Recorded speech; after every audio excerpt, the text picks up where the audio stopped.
Today we're going to compare the Stokke Yoyo 3 and the Cybex Coya, two premium-priced ultra compacts often considered against each other for travel or to complement an urban or car-based lifestyle.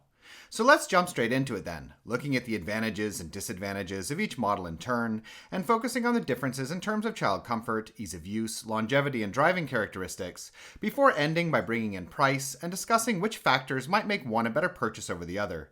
And starting off with the Yo-Yo, the model weighs in at 6.2 kilos and folds down to 52 by 44 by 18 centimeters. It can take 22 kilos in the seat and 10 kilos in the underslung shopping basket.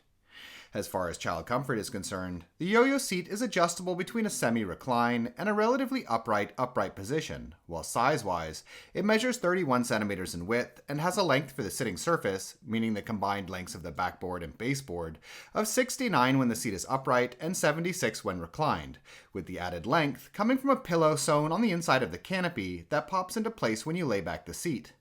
A leg rest accessory is also available for extra purchase, which will extend this length a bit, and can be useful up until your child is around a year to a year and a half or so. In addition, for older toddlers, the Yo-Yo has ample space under the canopy, as well as a front frame mounted footrest, that give the model a total length of 112 centimeters when considering these features with use in the upright position. As far as other aspects of the seat are concerned, the Yo-Yo's textiles are durable and premium feeling, and provide ventilation both via a breathable seat back as well as a mesh window in the canopy. The harness is acceptably easy to open and close, but the shoulder straps are unfortunately not tracked and need to be rethreaded to change elevation. As far as the canopy goes, despite not having the common setup of an extra section zipped into the back, there is a long two-panel sun flap that provides decent sun coverage. Lastly, for use with a newborn, the Yo-Yo has both car seat adapters available that are compatible with a variety of brands, as well as a hard-shelled bassinet and the Zero Plus base, which allows the model to be newborn capable without increasing its folded size. When it comes to parent comfort, the Yo-Yo's handle stands at a fixed height of 106 centimeters, and the shopping basket is large and acceptably accessible for an ultra compact.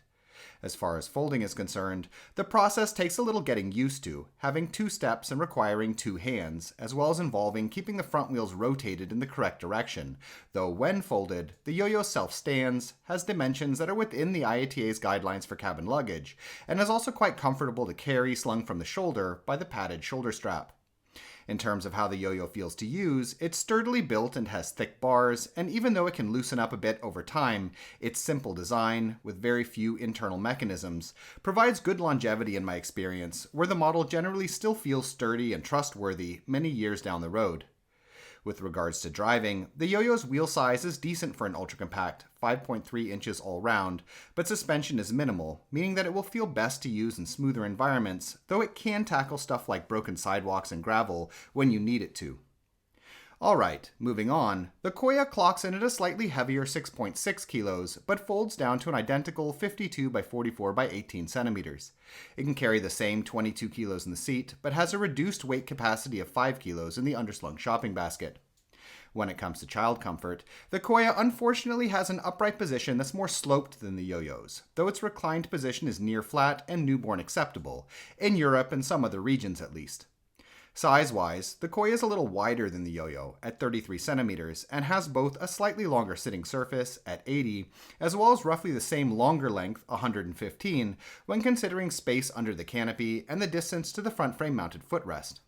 That being said, the length of the backboard is shorter than the Yo-Yo's when reclined, 47 centimeters versus 51, making for a slight disadvantage with regards to head support.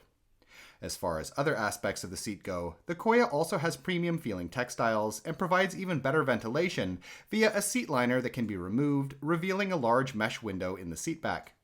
The Koya's harness is also easy to use, has Cybex's one-pull tightening mechanism, and unlike the Yo-Yo, the shoulder straps don't need to be rethreaded to change elevation.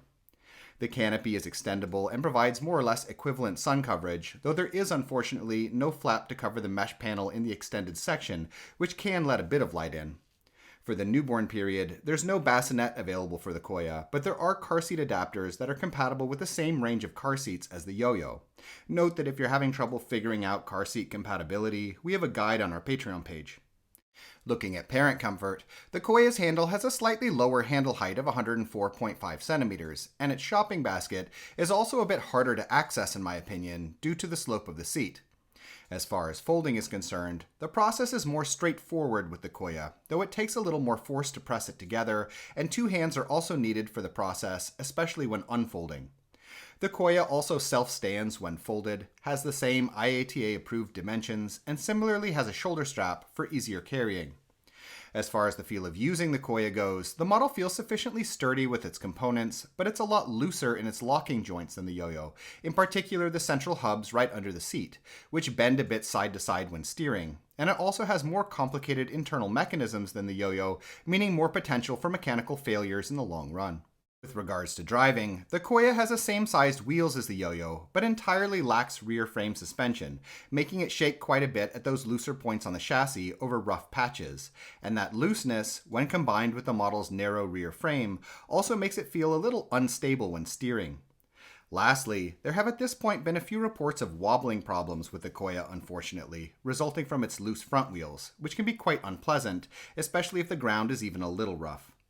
So which one of these should you get then? In my opinion, the yo-yo is a clear winner at this point, with better durability, more options when it comes to accessories, a more upright seat, and better driving characteristics.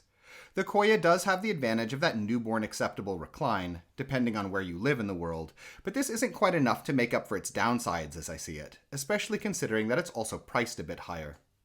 In any case, we hope you found this video interesting, and if you did, please subscribe, as a sort of support really helps us to continue making videos in the future. If you'd like to know more about either of these models, we have standalone reviews that go into a lot more detail, and links have been added in the description. In addition, if you're currently shopping for a stroller, we have a buyer's guide on our Patreon page, which lists a wide range of models that we recommend, with a lot of technical and lifestyle related information. You can find it by following the link in the description as well. Thank you.